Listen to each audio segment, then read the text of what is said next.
He flew over 100 combat missions during the Vietnam War. He worked as a test pilot, astronaut, commanding general of the Marine Expeditionary Force attached to the Operation Desert Thunder in Kuwait. Charles Bolden, 34 years of career with the Marine Corps, included 14 years as a member of NASA's astronaut office. He traveled to the orbit 4 times, commanding 2 of the missions and piloting 2 others.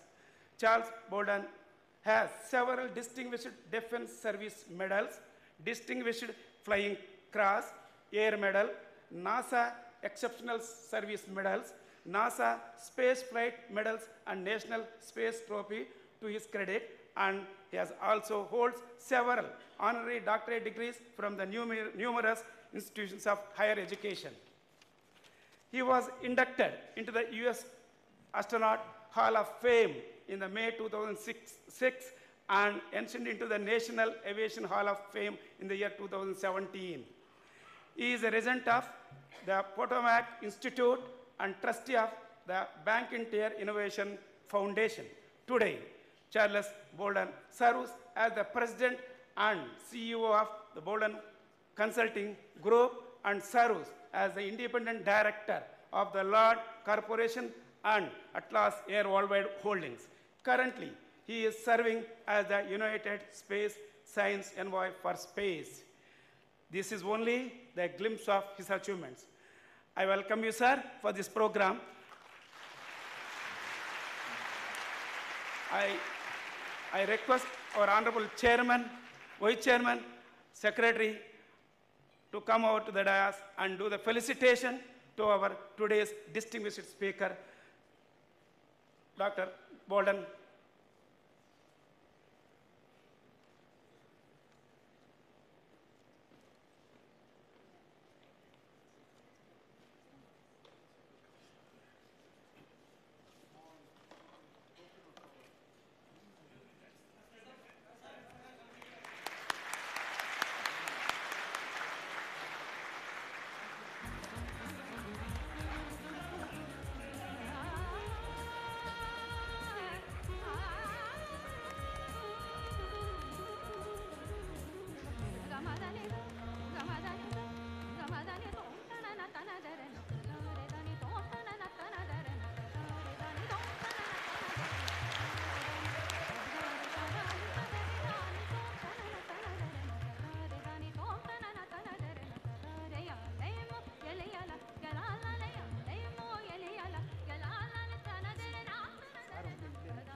Thank you, sir. I also welcome Sita Farrell, Information Officer, Office of the Environment and Science, Department of State, Washington, D.C., to this program. I welcome you, madam. I request our chairman and other dignitaries to felicitate the madam.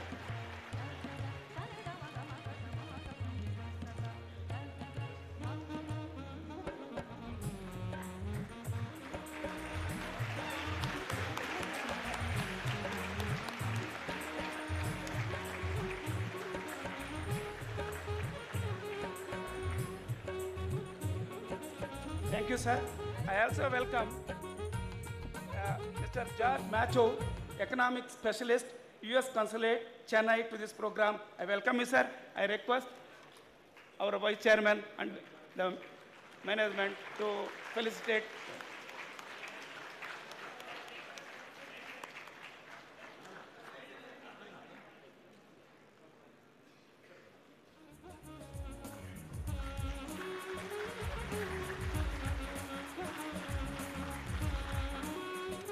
Thank you, sir.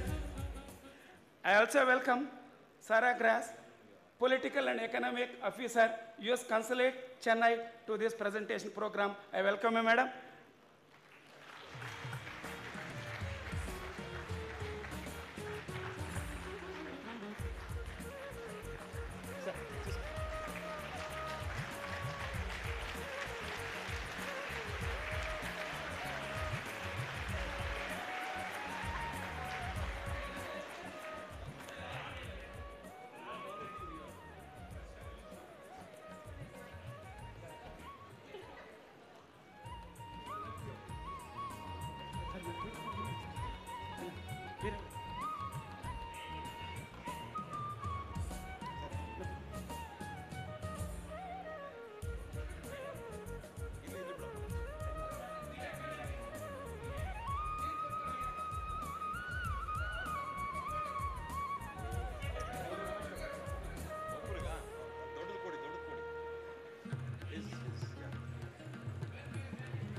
Thank you very much, sir.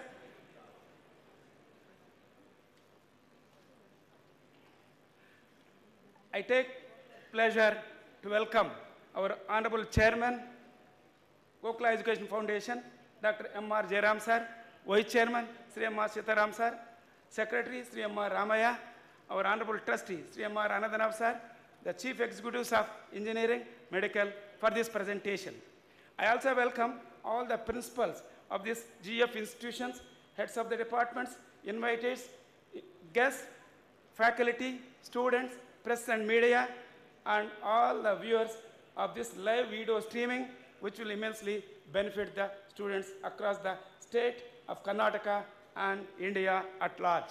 Once again, I welcome one and all to this program. Thank you.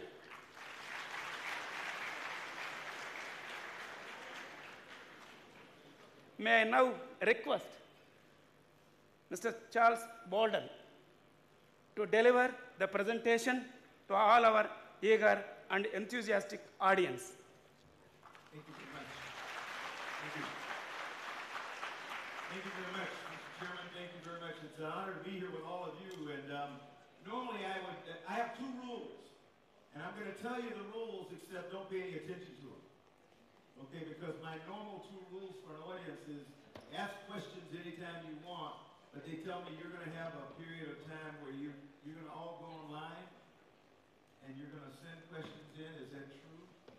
For the students especially. So we'll kind of forego the questions until we get to that particular time. But when we do get to the time for questions, let me make a request. That's rule number 2. There are no dumb questions, except the one you don't ask. You know, I have a very limited time here with you, and what I'd like to do is have an opportunity to respond to the questions that may be on your mind, and I think that'll be probably the most important thing that we get to do today in that part of the interaction with all of you to try to help you. Let me talk a little bit about what I do or why I'm here. In my bio, which was too long, people talk about things that happened before most of you were born, so that doesn't count. But it was mentioned one thing, that I am the CEO and president of the Bolden Consulting Group. So for some of you who are still students, when you get to retirement, one of the things you can do is put yourself to work, and you call yourself a corporation. So I'm a corporation of one person that tries to consult for people. So I'm here to consult for all of you today, and I come as what is called the U.S. Department of State Science Envoy for Space. I'm neither a scientist nor engineer, but I spent time in space, and I was around a lot of scientists and engineers, so they give me the privilege of coming out and talking to you. And if you get nothing from my presentation today at all, hopefully what you will get on whichever campus you happen to be sitting now is the age in which all of you have now come to adulthood, and the opportunities to all of you to collaborate with the United States and other nations around the world in the fields of science and engineering and medicine and the like. So that's my mission, to be quite honest. That's why the U.S. State Department allows me to come out as a private citizen and talk to you about the fact that we in the United States welcome your partnership and your friendship, and we want to see it grow. Partners of mine for a long time, the entire time I was with the Obama administration, were the employees at ISRO, at the Indian Space Research Organization. An incredible group of people who have a big task ahead of them, which is they've already designed it, but now to carry out the beginnings of a human spaceflight program, which will be very challenging. And my hope is that some of you will decide that you want to either go to work for ISRO or you want to go to work for Indian industry, but you'll take a part in making that come about. And some few of you may actually decide that you want to go to space. So in my brief conversation with you today, hopefully I'll give you some ideas about how you can participate, how you can help. I want to ask you, because I think everybody knows what this is. I call it Spaceship Earth. It's the only one we have. So when people talk about trying to go explore other planets or go to other places so that we have an alternative ship in the storm if something happens to Earth, don't believe it. This is the only place we have. It is the only planet in the solar system that we know can sustain life. We want to go back to the lunar surface because we think there's lots of work to be done there in doing things like we call in situ resource utilization, where we go and we try to find out what is present on the surface of the moon that we can use to benefit humankind. We are now working with the Japanese. They have a mission called Hayabusa 2 that just this past week actually touched a part of it down on the surface of an asteroid called Ryukyu, and is actually going to bring samples back that will be returned to Earth in 2020, next year. NASA, in cooperation with the French and the Germans and other partners, has a mission called OSIRIS-REx that's now orbiting a large asteroid called Bennu. And in about a year or so, after they finish surveying the surface of the planet, of the asteroid, they'll make a decision on where they want to almost touch down and bring back a significant sample of soil from Bennu. And you may ask yourself, why do we spend time and money going to some asteroid, some rock that's orbiting Earth, and even worse, why do we want to bring something back to Earth? Well, it's because we're innately curious, for one thing, but the other thing is most scientists believe that in the beginning, we all came from one source, and that all the planets in our solar system came from one mass of material. And so what we try to do is go to as many of those other places and bodies that are in our solar system as we can, take little samples, and try to find out, is there anything in common? So when we went to the moon during the Apollo era and we brought moon rocks back, we studied them.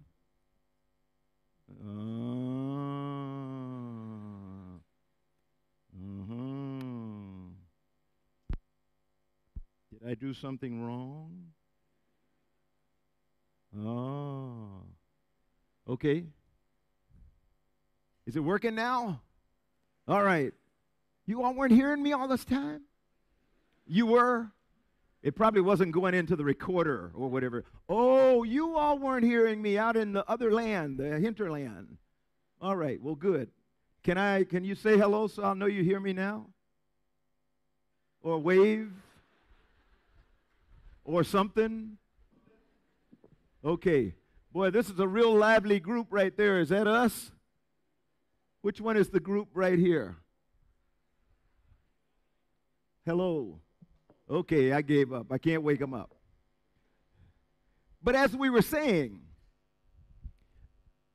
we try to go to these other places and bring samples back to understand how much they are like or different from our Earth. And so far, believe it or not, looking at lunar samples and stuff, amazingly, we find great commonality in terms of the makeup of the materials that we find.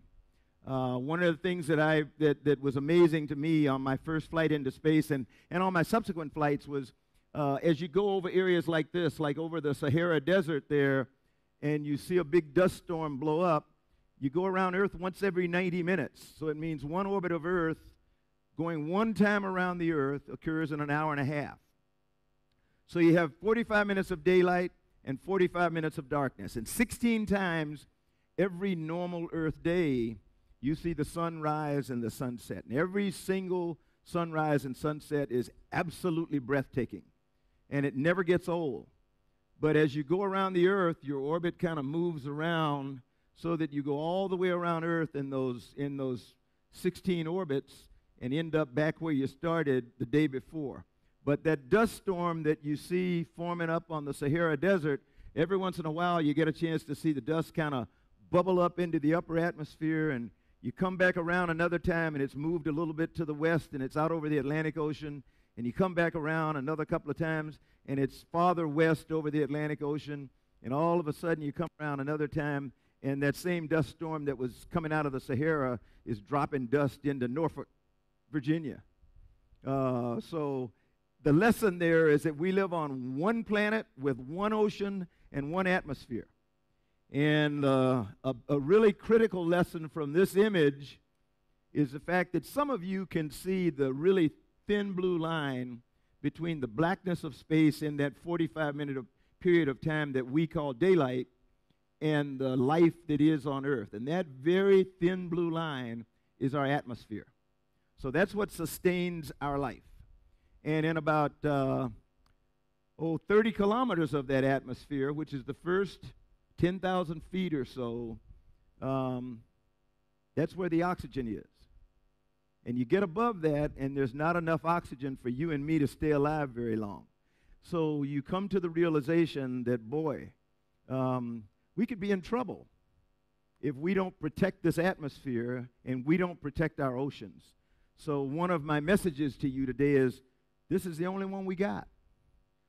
This is home. And I can go to Mars and I can stay there for, the rest of my life. I'm not going to change that. You can't survive on Mars without some type of artificial breathing devices and things to shield you from radiation.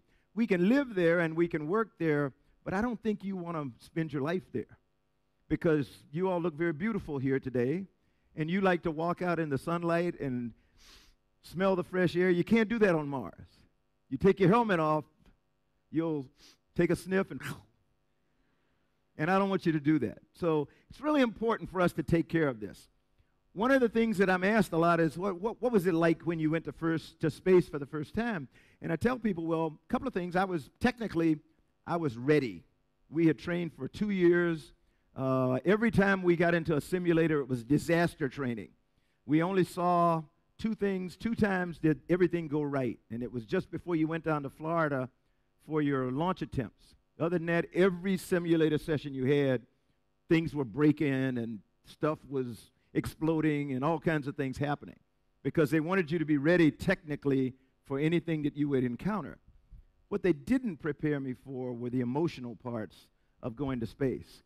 And so you lay on your back on the launch pad when you finally get ready to go fly, and you're there with your crew members, and you're laughing and you're joking and you're having a good time until you get to about 9 minutes prior to launch, and then things start to get very serious, and you really pay attention to what's being said, and you can hear the announcer as they go, okay, we're now T-minus 20 seconds and counting.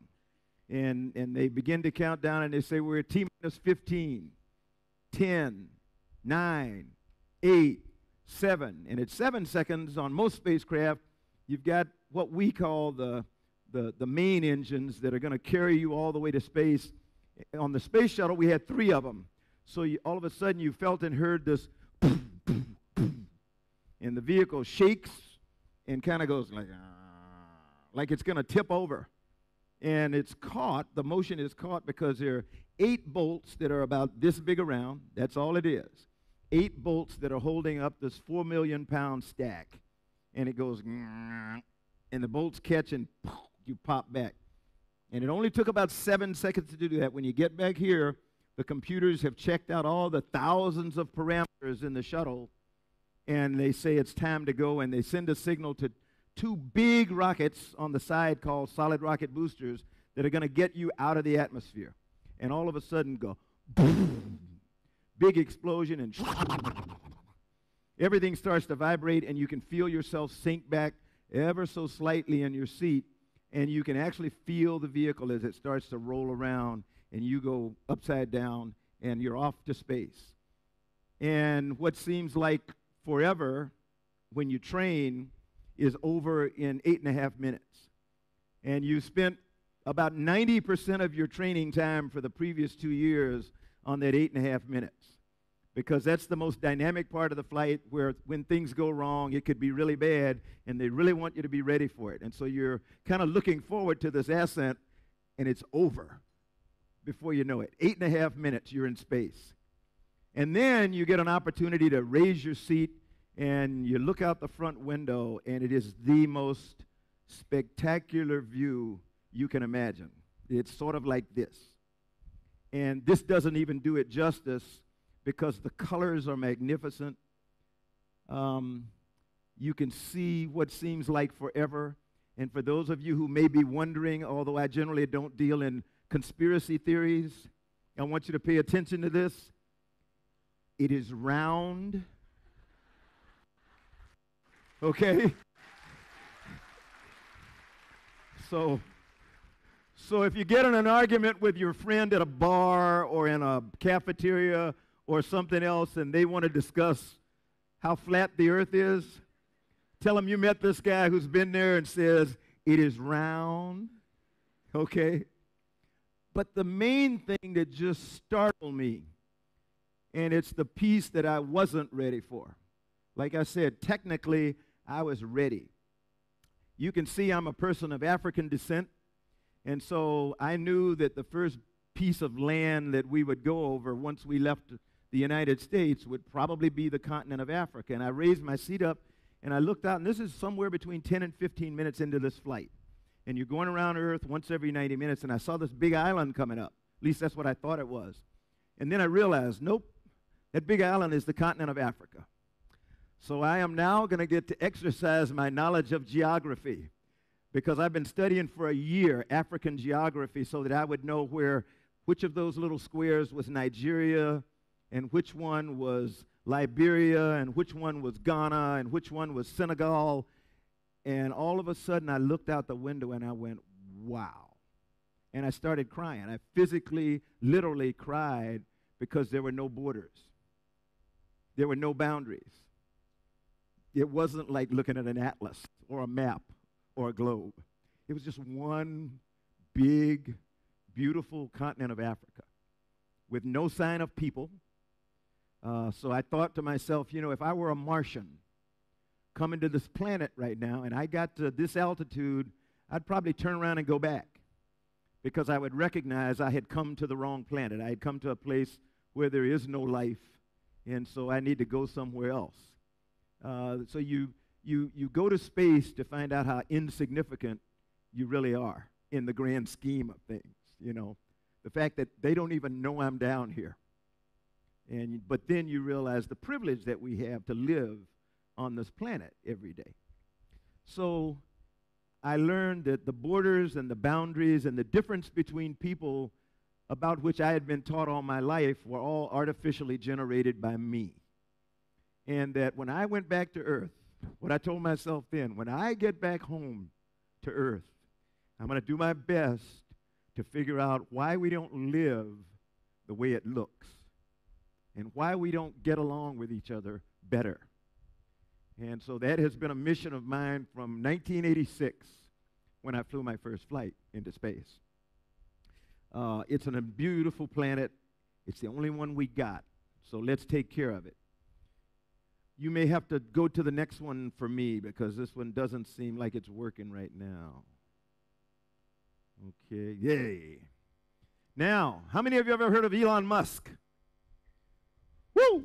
Woo! How many of you remember what Elon wants to do? What's his big goal in life, other than sell a lot of Teslas? Huh? SpaceX, and he wants you to live where? All of you. Don't do it.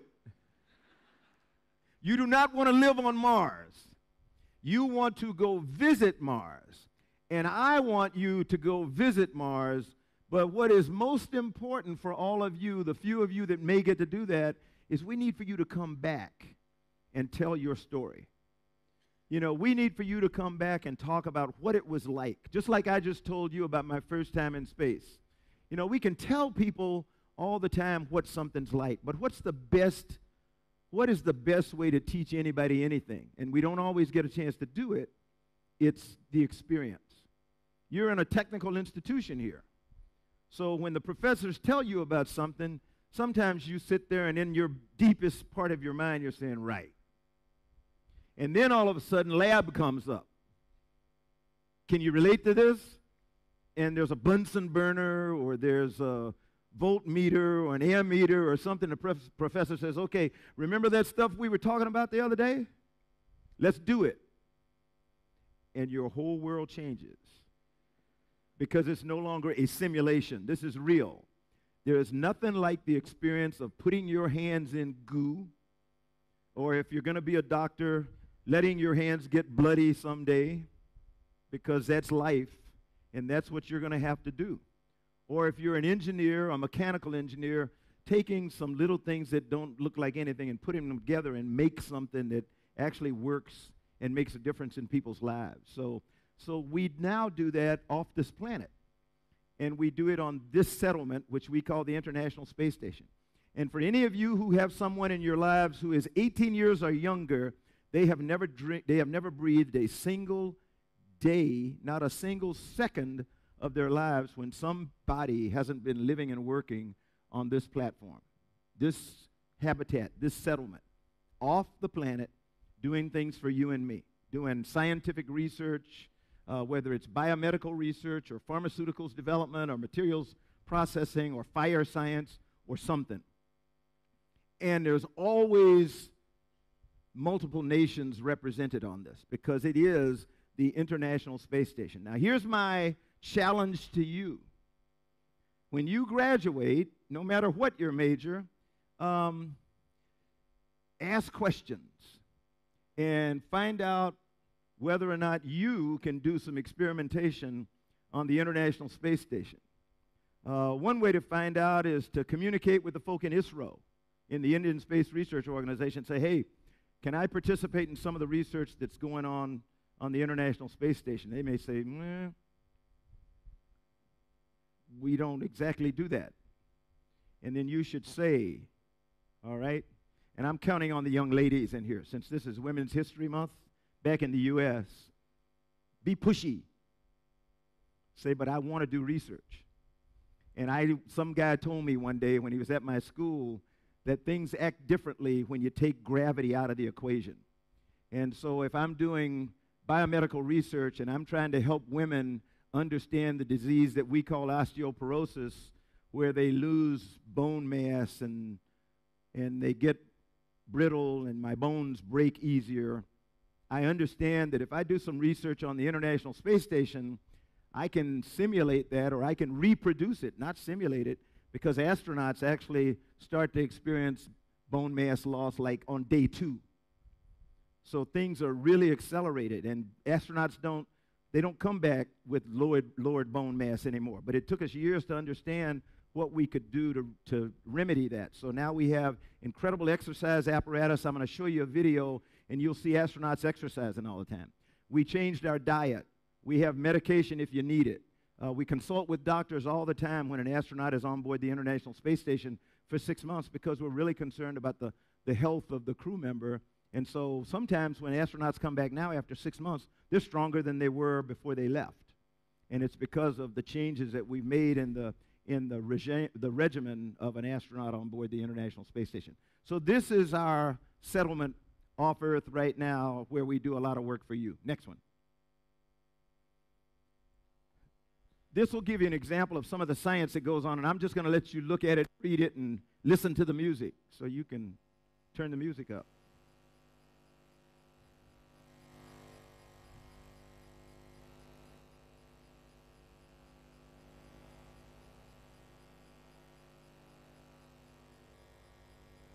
That's Scott Kelly, who lived on station for a year.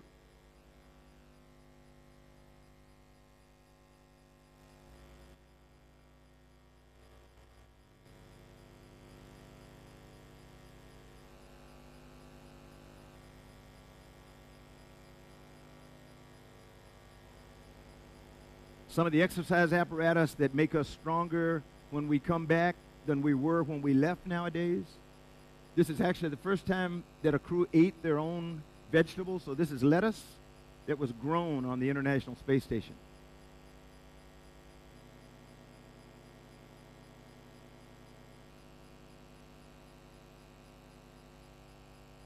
Most of what we do there is to make life better for people here on the planet.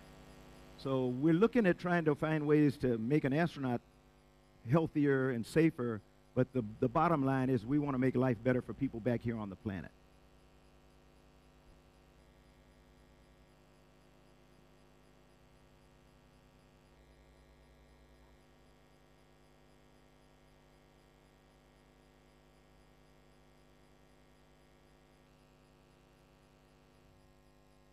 Every one of those flags in that picture just a little while ago represents a nation that has actually had a crew member on the International Space Station. And my point to you is there's no reason that the Indian flag shouldn't be there in that circle.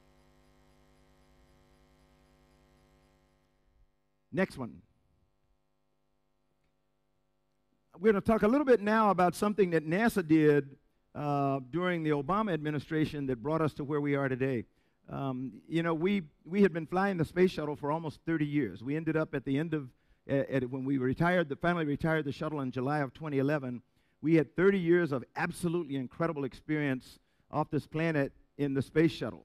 But it was time to retire it, not because of any issues about safety, but because we really did want to go on and go to deep space. We wanted to go back to the moon and on to Mars, and a winged vehicle is just not right for that.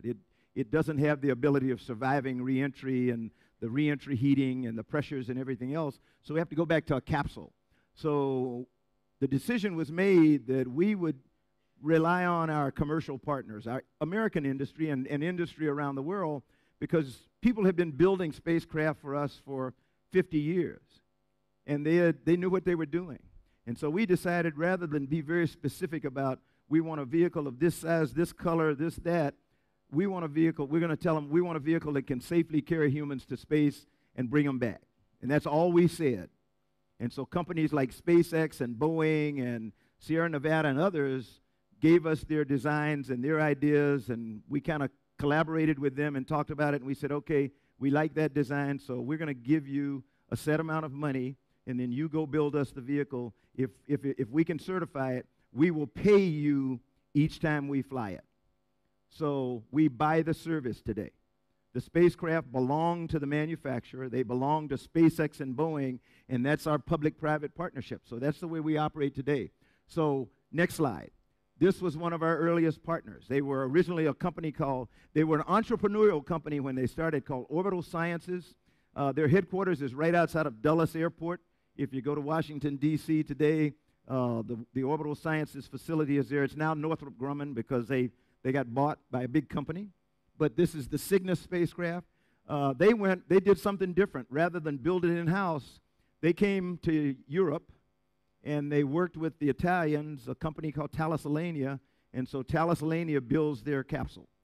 And they went to Ukraine, and they bought a rocket from the Ukrainians, and then they got rocket engines that had formerly been Russian rocket engines for the Soviet lunar program that never got off, don't mean any pun here, never got off the ground. And so they put these different components together from 3 different countries and came up with Antares and the Cygnus spacecraft. And so they now carry cargo to space for NASA and for our international partners. Next slide. SpaceX was the next one, and the SpaceX Dragon. This was actually the first commercially developed vehicle that went to space, safely came back to Earth, bringing things with it. So this is the company that changed the paradigm because they changed their innovation was business innovation. It wasn't technological innovation. There's not very much that SpaceX does that's new in terms of technical design or components in their vehicles. They changed the model in business. They said, we're going to build everything in-house, every component, and we're going to sell way cheaper than anybody else. And in so doing, they have driven the cost of launch down remarkably. It's not where it needs to be for normal people to be able to go fly in space, but we're getting there. And that's what really excites people. That's one of the things that really excites people about SpaceX, is they've changed the model in terms of business. Next one.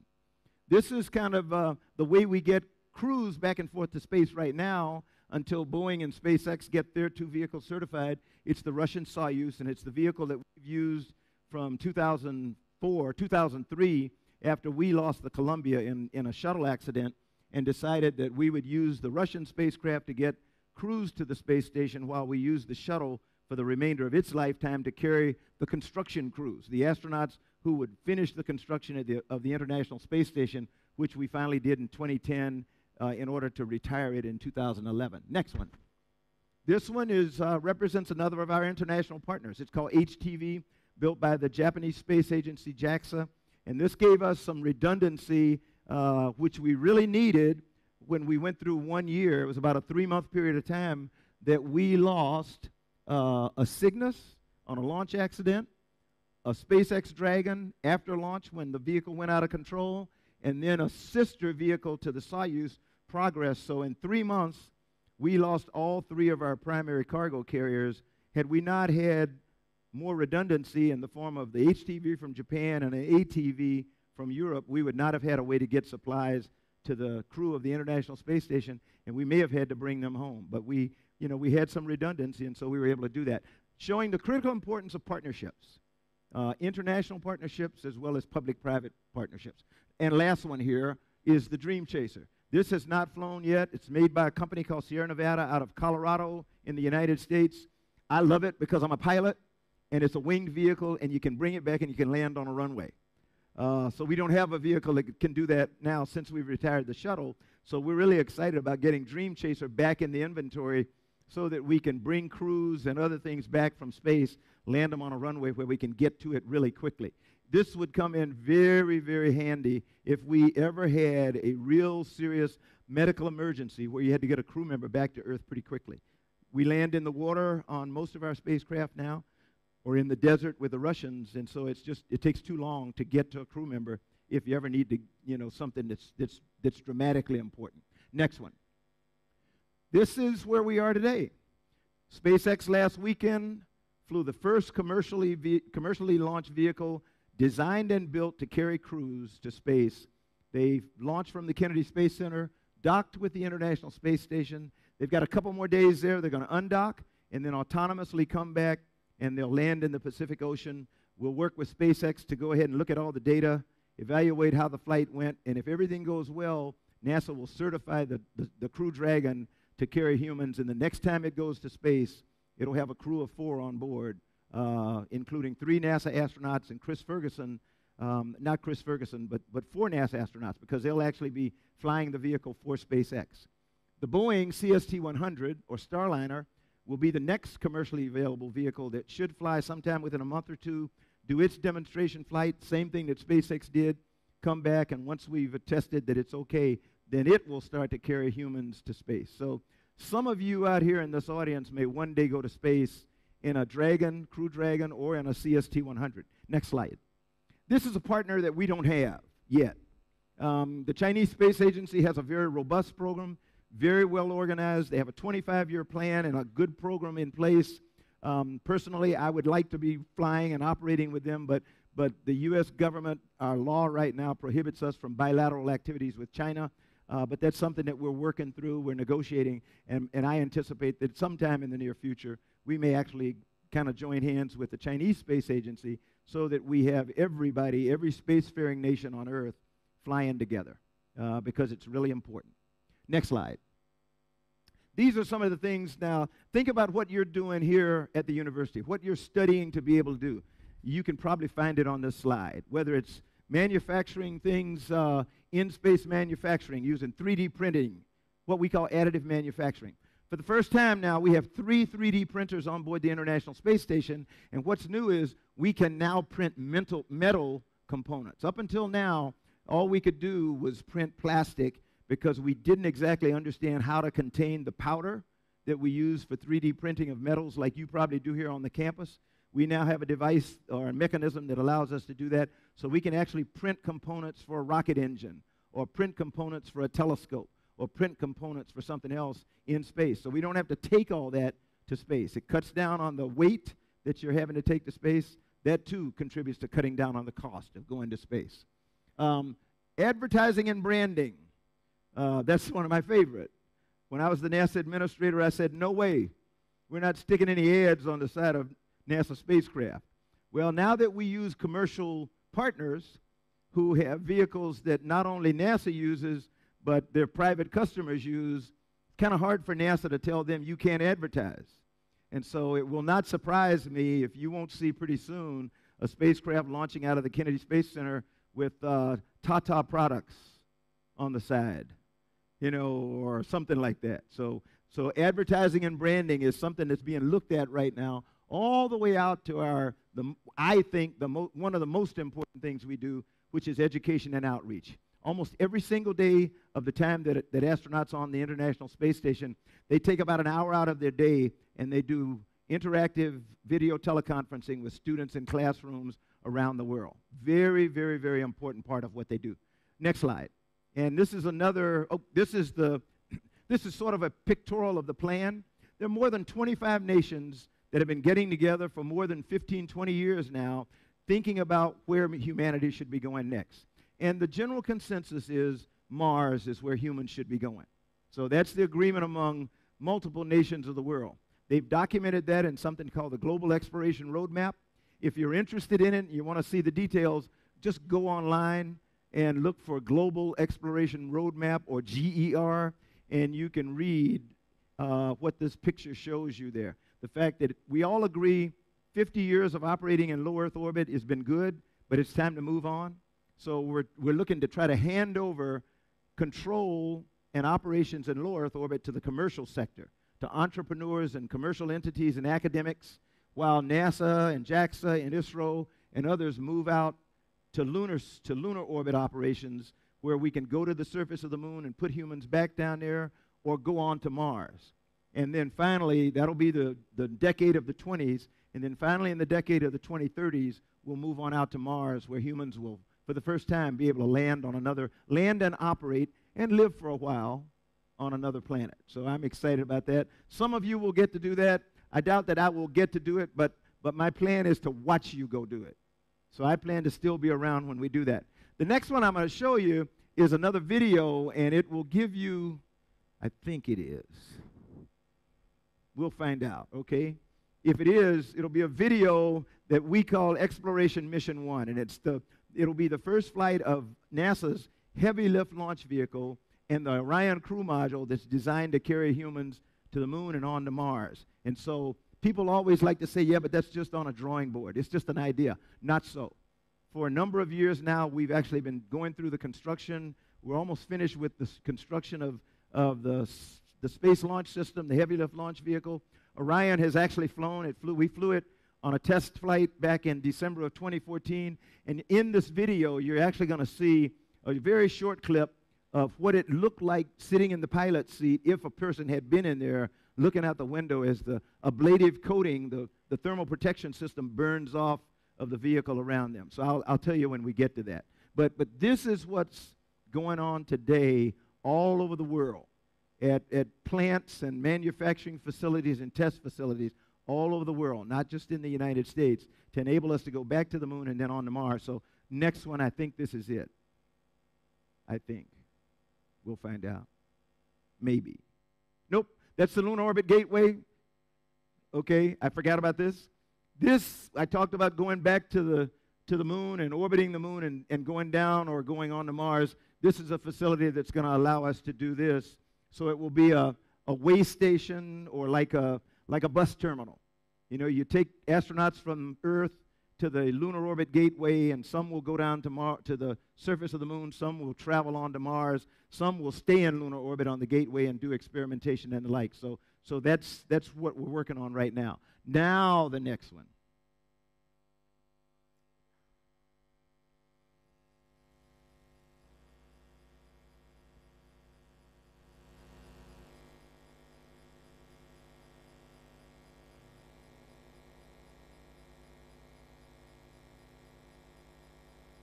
This is actually one of the propellant tanks. It's the hydrogen tank being assembled down in a place called Michoud outside of New Orleans, Louisiana. The nose cone for one of the solid rocket boosters. That's the launch tower at the Kennedy Space Center. This is an artist's depiction of what it's going to look like when we launch the first time. These are old shuttle main engines that we've repurposed. 4 of them go onto the Space Launch System to lift it away from Earth and get it into Earth orbit. Testing of both the engines. This is testing the solid rocket boosters out in Provo, Utah.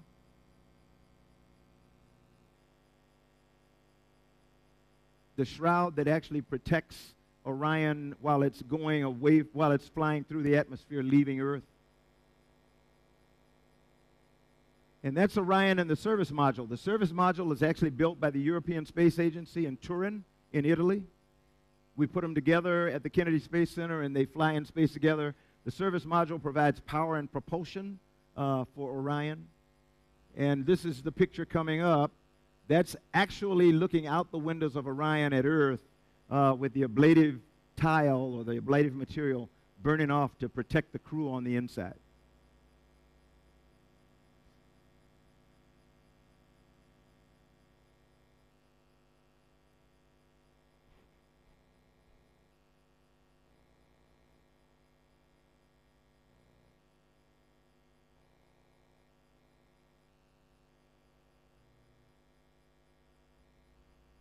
So that's what's going on right now. That's the testing and the construction that's underway and completed and everything.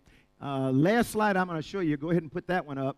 And again, this is my final message to you before we go to questions and answers. You can go to the next one. How many of you saw the movie Hidden Figures? Yes. Yes, you're right. I'm sorry. You said Katherine Johnson. I apologize. I didn't know. He's absolutely right. The movie Hidden Figures, if you haven't seen it, you need to see it. So go online or go do something, Netflix or Google or something, and it's an absolutely incredible movie about you and me. It's a movie about the success of the human spirit, how people overcome adversity. It just happened to be women this time, but these were women and they were not just black women. There were even white women were relegated to the back rooms in those days because that's all women could do. They weren't allowed to fly and do things, so they became, even though they were engineers and they had to battle to become engineers, they were relegated to take their pens and pencils and do manual calculations because we didn't have computers back then. And this is the way that we were able to go to space initially. And Katherine Johnson was the one person who stepped forward when NASA could not figure out how we execute leaving Earth orbit, transition to lunar orbit, and then safely allow ourselves to get captured by moon's gravity so that we can get into lunar orbit, and then how do you come back? So Katherine Johnson became not a well-known person, as a matter of fact. I spent 14 years in NASA as an astronaut. I had never heard of Katherine Johnson. Neither had most other people, other than the people who work with her. So this was a story of the human spirit, and it's a story that all of us should want to emulate. Overcome adversity and do great things. So that's Katherine Johnson. Go see Hidden Figures if you haven't already seen it. You all have been excellent. Now it's your turn. I'm going to bring the moderator up, and we're going to do a little bit of Q&A with you, and study really hard while you're here. Listen to the professors. You may not think they know what they're talking about, but they do. Try to emulate them. Be very careful and observe them because you may be. I never dreamed of being an astronaut growing up. But I met a young man one time who always dreamed of doing it, became one, and challenged me to dream about it, and so I did. So just think about it. I want you all to go to space. I want you to see this planet the way I've had an opportunity to see it, and I want you to do great things for yourselves in India. So we'll take your questions now. Okay, we're going to pull them up here. You're going to sit us down, or we're going to stand up? We'll stand. Okay, thank you. Okay, now we'll start with the interactive session. First, we'll take some questions from the in-house audience because you're responding very well. So, can I have some questions from the in-house audience? Yeah, mic is there. Can you please pass the mic? Ooh. Good afternoon. Hello. Yeah, good afternoon, sir. My question is that Trump administration just announced that they are going to build up a space force. So do you really think that our planet needs a space force right now? You know, my answer is not going to please you because I work the civil space program, and in the United States, there is a really hard wall between civil and military space. And so representing NASA, as I used to do, I don't offer opinions to the people on the DoD side. So you'll have to find somebody else who can answer that for you. I don't know. Thank you. Thank yeah. you. I request students to limit their questions only to questions like the nature. Thank you. Can I have the next question? Yeah, somebody at the back.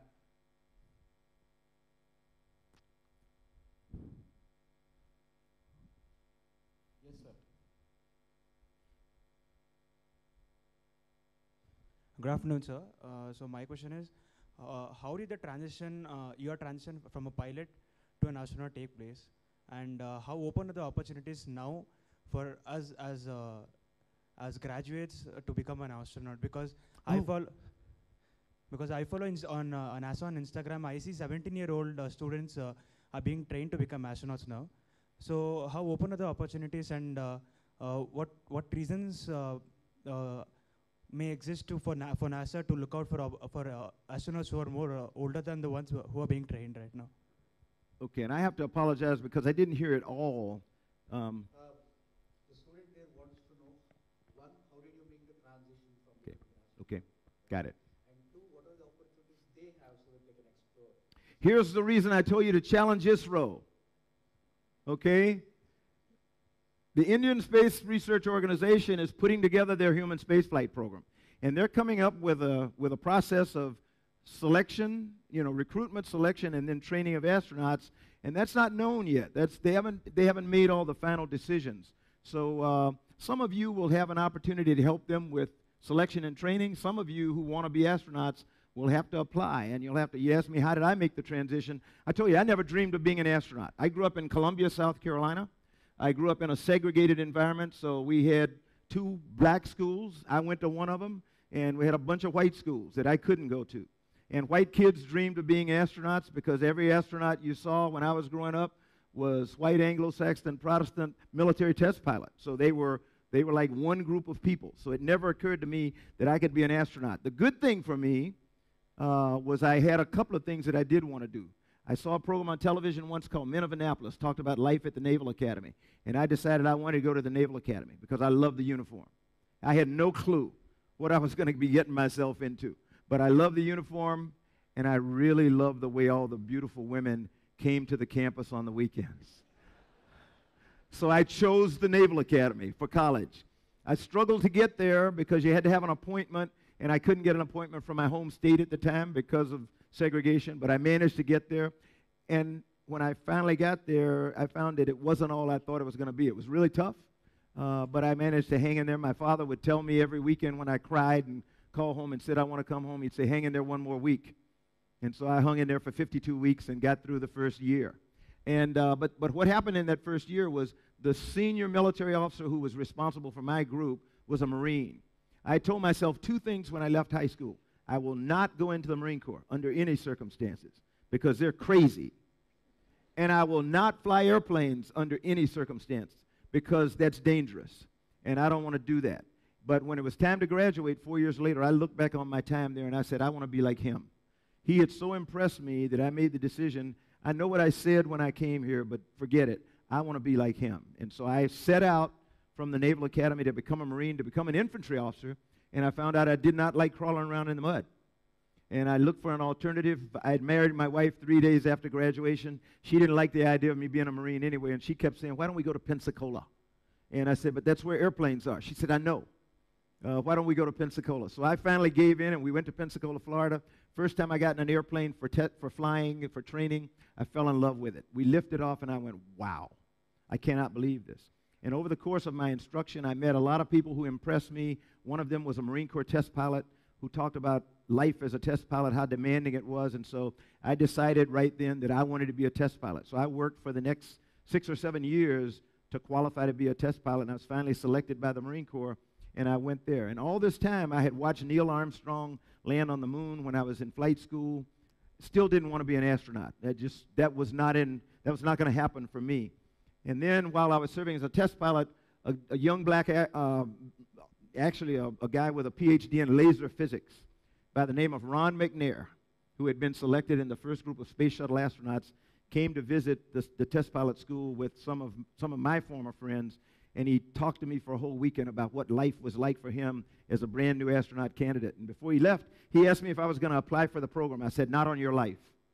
And he looked at me startled because he was certain he had convinced me to do this. And he said, why not? I said, they'd never pick me. He looked seriously, sternly at me. He said, you know, that is the dumbest thing I ever heard. He said, how do you know? How do you know if you don't ask? And so he embarrassed me, made me feel really small because I'd forgotten what my mom and dad taught me growing up, that I could do anything I wanted to do if I set my mind to it. So I picked up pen and paper, applied, and I was interviewed and then selected in the next group, the second group of space shuttle astronauts. So that's how I got there. So going from Marine Corps test pilot to astronaut, for me, was a relatively easy transition. I found out that, yeah, they would pick me. And yeah, I could compete. And yeah, I could learn. I mean, I struggled the first few months trying to learn all the stuff about the space shuttle.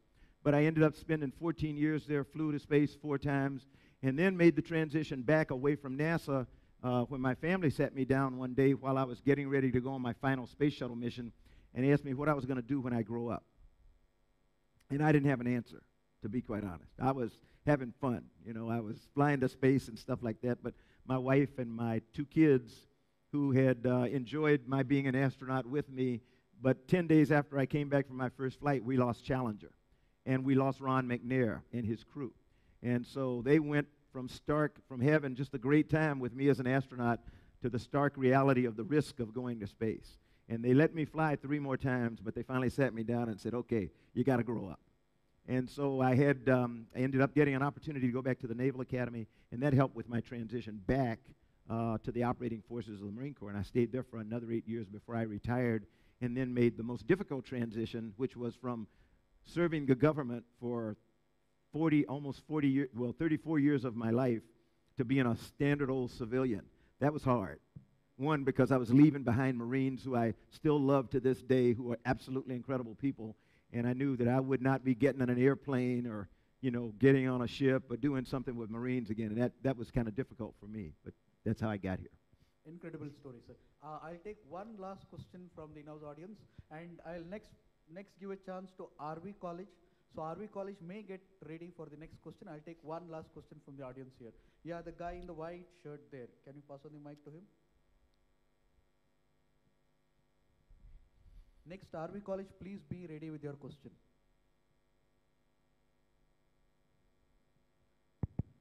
Good afternoon, sir. Hi. So you have companies like SpaceX and Blue Origin who do things differently. Their main mission is to keep the space travel cost as low as possible. But when this uses the concept of modularity, I believe, they reuse the components is what I have heard. But when it comes to NASA and other conventional organizations, why couldn't they implement this, you know, pretty earlier and bring the cost down? That is my question. Why couldn't they use the same principles and bring the cost down? Because we weren't thinking in a disruptive fashion. Pretty simple answer. You know, I asked kids this morning, not kids, I asked students this morning I was in a class and I said, you know, I want you to be disruptors. And that's what I'm saying to you. I want you to be disruptors. I want you to think not out of the box, but think into the corners of the box. Think about a box. You know where we never operate in a box? Nobody ever goes into the corners. It's kind of tight in there. We talk about working outside the box. What NASA found when we started working with commercial companies like SpaceX and everybody else, you know, we had used, well, the law says you can't do this, or regulation says you can't do that. That wasn't true at all. You had to go to the corners of the box to do innovative things. And so SpaceX and Blue Origin and Virgin Galactic and some of these other companies help us to work ourselves into the corner of the box. And that's where we are today, and that's why I was showing you where we are with public-private partnerships. Your job, your responsibility, your obligation to India is to think in the corners of the box. You know, it's fine to go outside the box, but work in the corners of the box first. Get everything you can out of what is already available to you, and we frequently do not do that. The one thing I loved about being a test pilot, you fly in the corners of the box all the time because you spend a lot of money on an aircraft, and you want it to be everything that it can do, and you don't find that out unless you go right to the ragged edge where if you get outside there, bad things are going to happen. But test pilots get paid to fly it to the corner of the box, so bad things don't happen to other people. Because when airplanes don't work right, it's not the pilot's fault, generally. There's something wrong in the way we design the aircraft. So, you know, work inside the box. You can do that. Thank you. Yeah. Thank you so much. Thank you. Can we? I'm sorry.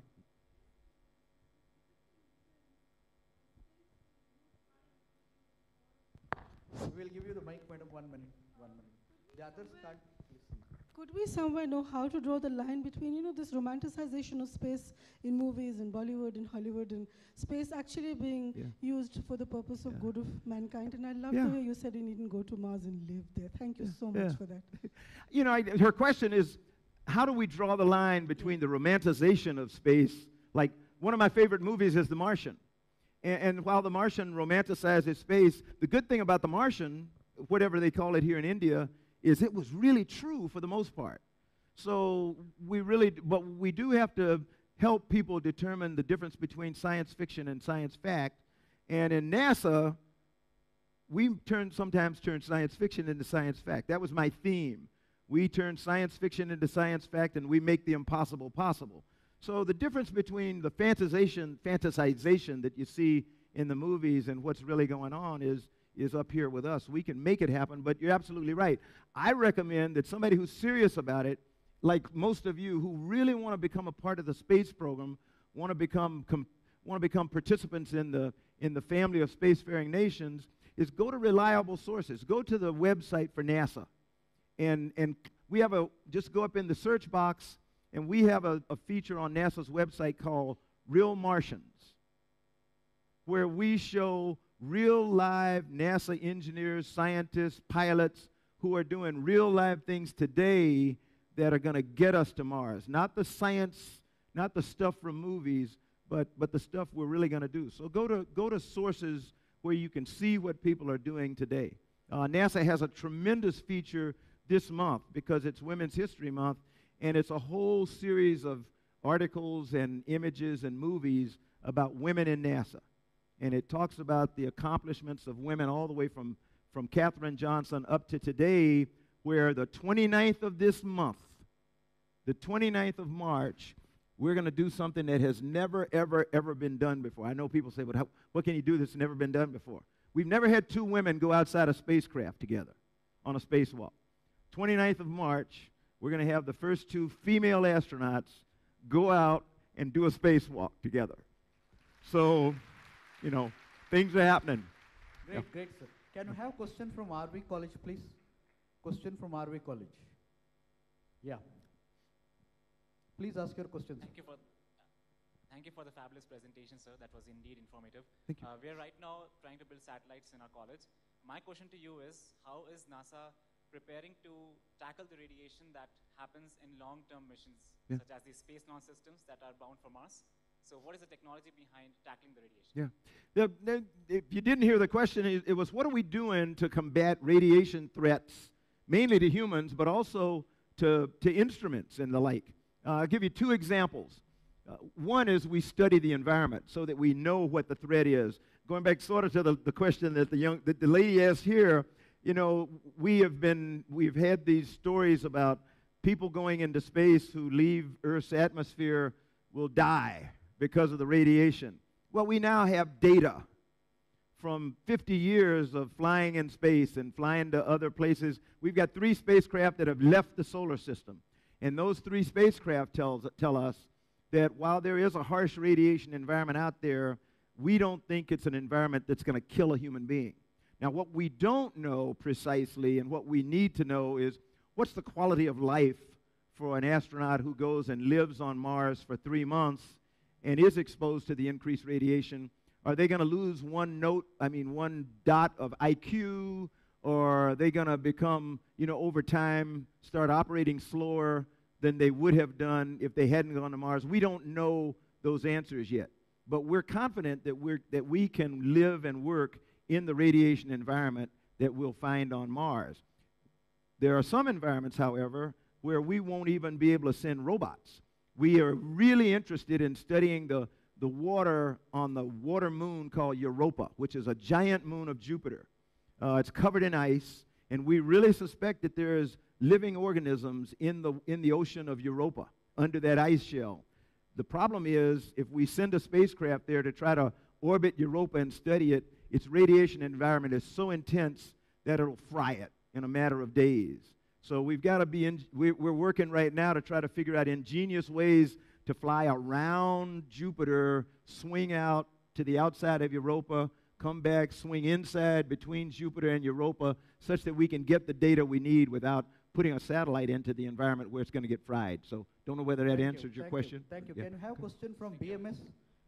Can we have question from BMS? Next will be PS University. Please get ready. Now question from BMS. Whoop, there is one. Yep. Please ask your question. Good afternoon, sir. Thank you for your presentation. I'm a student of aerospace engineering. One of the interesting problems I thought the astronauts would face is like when we go out of atmosphere and on lunar and Mars missions, there's either lower gravity or no gravity at all. So what do you think will be the long-term implications of this for astronauts and for missions in general? Yeah. The question pertained to what about long duration periods of time on the moon or Mars where the gravity environment is lower than it is on Earth. Remember I said we've been living and working on the International Space Station now for a little bit more than 18 years. That's a microgravity environment. So what we've done is we've learned how to live with and how to compensate for the absence of gravity. Several things the human body needs gravity for. One is, in addition to keeping you on the planet, but we can work around that, but we need it just for balance. The neurovestibular system depends on the gravity vector because it's got these things in your inner ear that we call otoliths. And you can call them blades of grass, or you can call them stones or whatever, but the otoliths respond to the gravity vector. And so you can do this with me. Tilt your head one way, close your eyes, tilt your head, and see how you can tell whether it's tilted or not. That's because the otoliths move because they're responding to the change in the gravity vector. When you go to space, gravity is overcome. So you do this, and you do this, and you get upside down, and nothing changes. The otoliths just kind of stick up, and the signal that goes to your brain is everything's okay. And the brain goes, no, it's not. Because I can see through my eyes that you're upside down. Everything is not okay. So somebody explain this to me, and I'm animating this a little bit. And so the brain goes to the stomach, and it asks the stomach, what's wrong with this picture?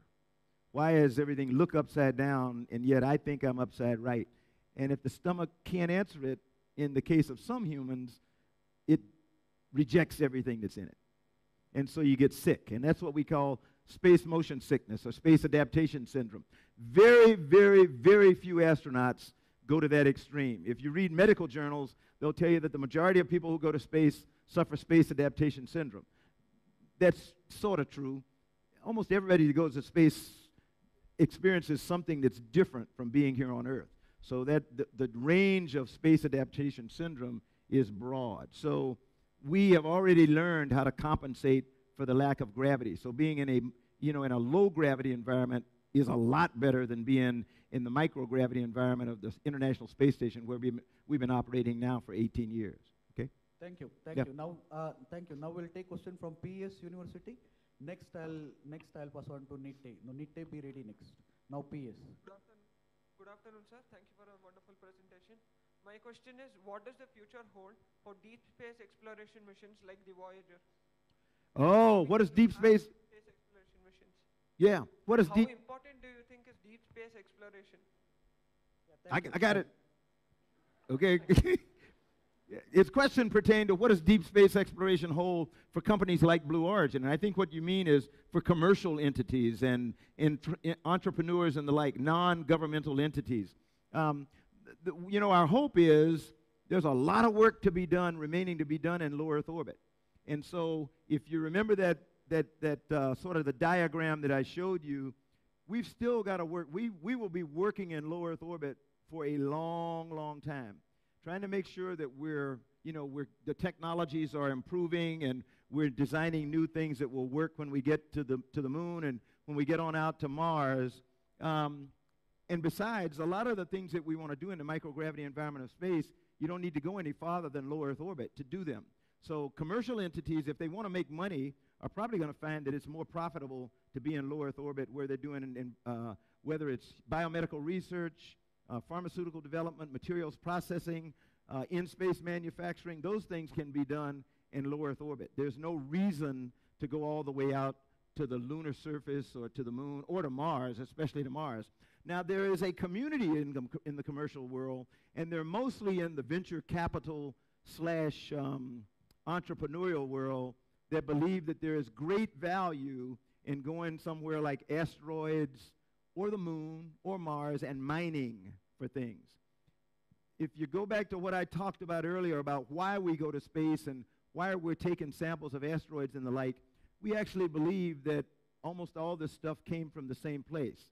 So if you're going to go all the way to an asteroid to look for a rare earth metal, my theory is you're going to find that it's like Earth.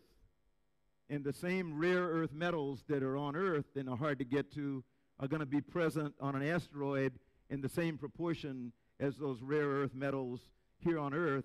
And so the business case that has to be proven is that it's worth the expense of going all the way to an asteroid, mining something that can be gotten here on Earth, and then bringing it back and making it useful.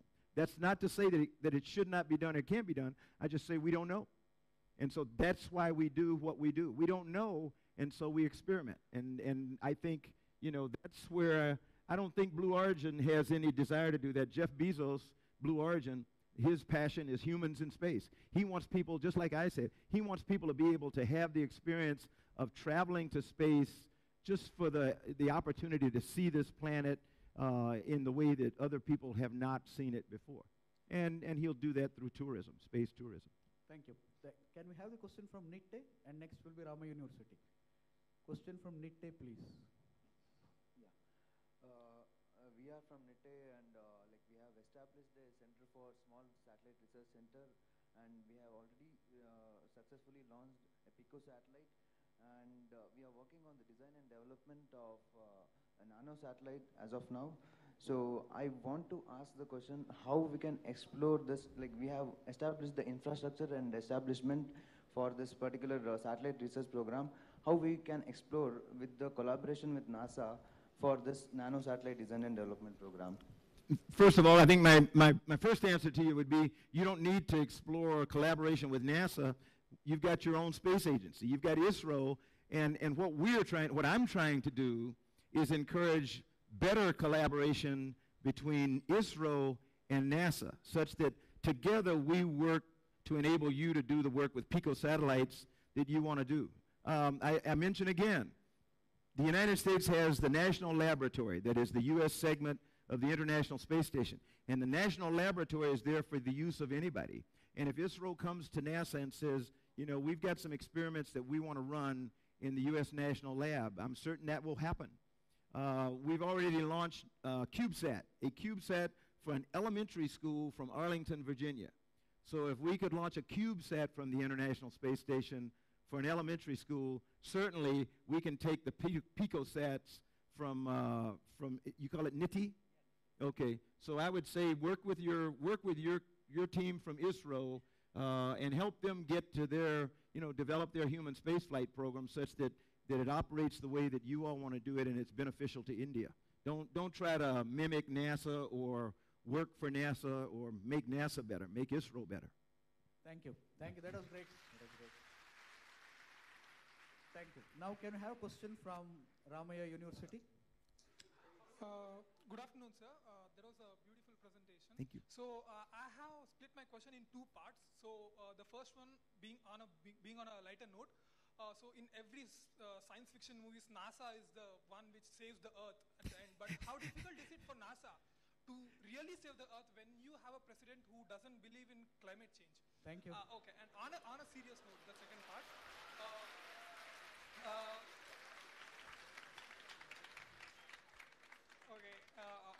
On the second part, so the Indian Space Research Organization launched the mission called Mangalyaan to orbit the Mars, and the budget of this mission was $74 million. So every space movies which we have known, maybe Gravity, The Martian, or Interstellar, has a budget from $100 million to $180 million. And NASA launched Mars Atmosphere and Volatile Evolution, the MAVEN program, which has a budget of $650 million, which is nearly 9 times greater than what the ISRO costs. So why is the space programs from NASA is so expensive when compared to the space programs that are conducted by ISRO. So yeah, that's what it is. Thank you. I'm not sure that your first question about President Trump was a question or a statement, but let me respond as best I can in this way, in case it was a question. When I talk to young women a lot, and this is not funny, not intended to be funny. I talk to young women a lot about trying to get people not to hate them, or not to harass them, or not to mistreat them, or not to treat them unfairly. And everybody, they say, or an African American, what do I say to make somebody not hate me? My response is, don't waste your time. Do your work and do it well, and you will be rewarded. And if it happens to be in the workplace and you're a young woman who has been not treated fairly, you do your work, you do well, you get rewarded, you become the boss, then you talk to them. And you can take action. You don't have to worry about trying to convince them. The one good thing about the United States is everybody has an opinion. And everybody has a right to say whatever they want. And it doesn't make any difference whether it's the President of the United States or my baby granddaughter. Their opinions are all the same. So I don't question what the President says. He can't keep me from believing what I believe.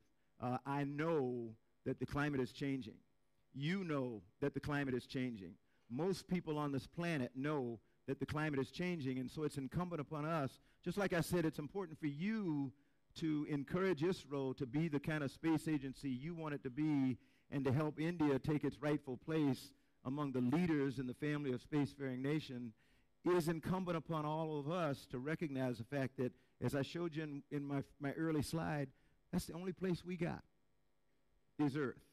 And it's incumbent upon us to keep it a place that sustains us and enables us to enjoy life. People who doubt that or question that, they'll be able to doubt it and question it for the rest of their lives, because you did what you did to enable them to remain free and safe and everything else. So that's our job. Yeah. Thank you. Thank you, sir. We had a nice time at presentation and the interaction. I hope you also had nice Great. time. Thank you. Thank you very much. Thank you very much. Thank you all very much.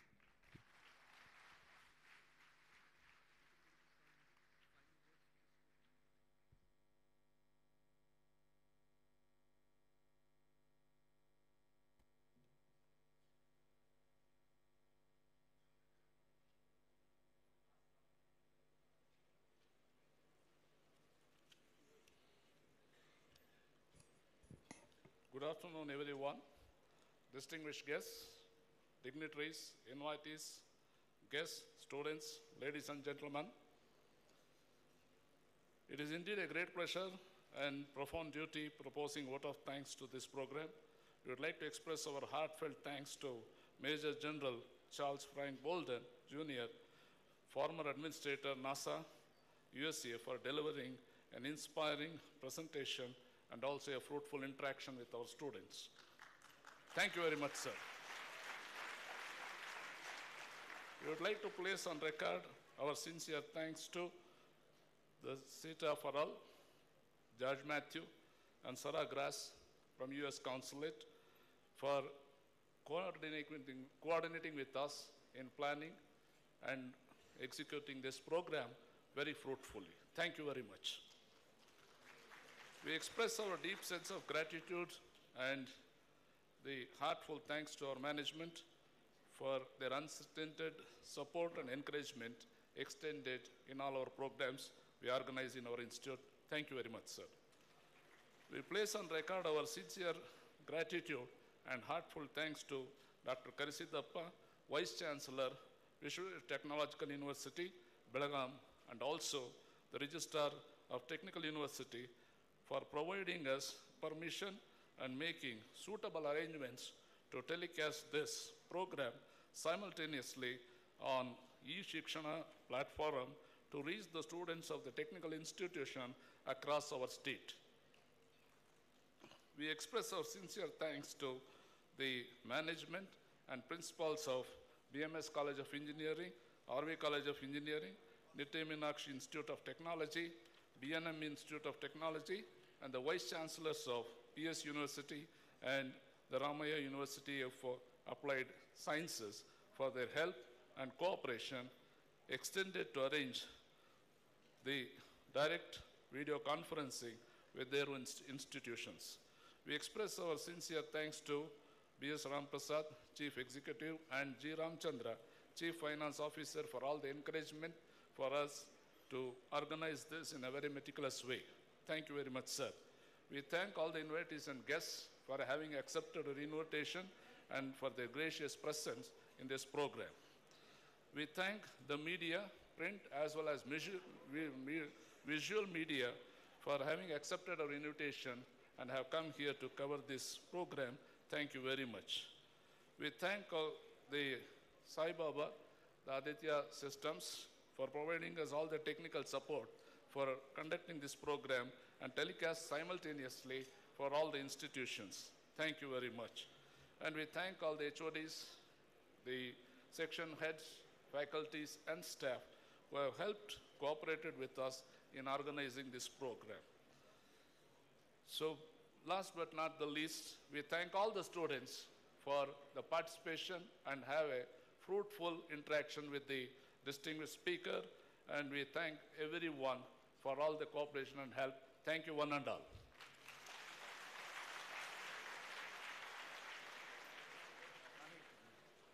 I request all the students to be seated till the dignitaries leave the auditorium. I request all the audience to be seated.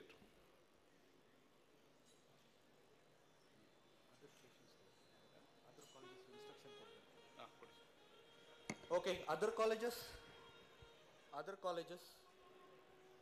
RIT staff to come to the video. RIT staff to come to video and take the microphone in all other colleges. So can we have the wall? All colleges, RIT staff, take the mic and face the video.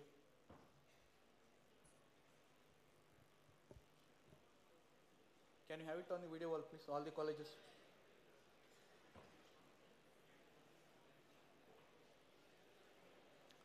Yeah, RIT faculty, please thank the coordinators, principals and administrators of your respective colleges. We thank you, sir, for your cooperation. Individually, all the RIT staff, please thank the individual coordinators, principal of the respective colleges. Thank you for your cooperation. Thank you. Thank you, one and all.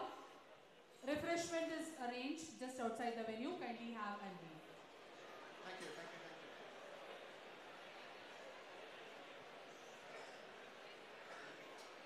Yeah, you can leave.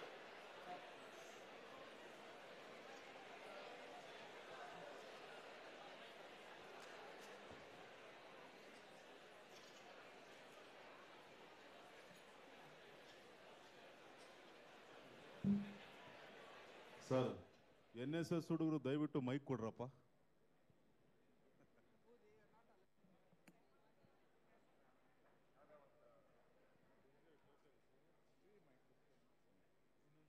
ಇದಾರೆ ಬರ್ತಾರೆ ಎಲ್ಲರೂ ನಮ್ಮ ಹುಡುಗರೆ.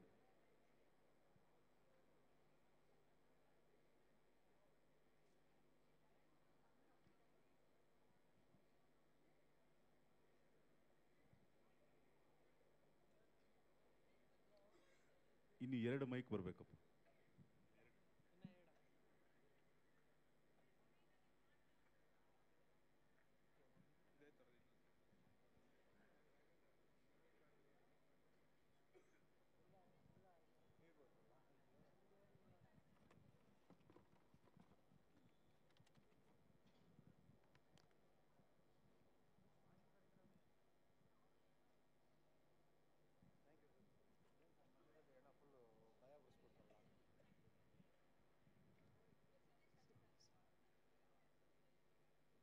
NSS ಅವರು ನಮ್ದೊಂದು 2 mic ಇದೆ ನೋಡಿ, ದಯವಿಟ್ಟು ಡಯಾಸ್ ಹತ್ರ ಬನ್ನಿ.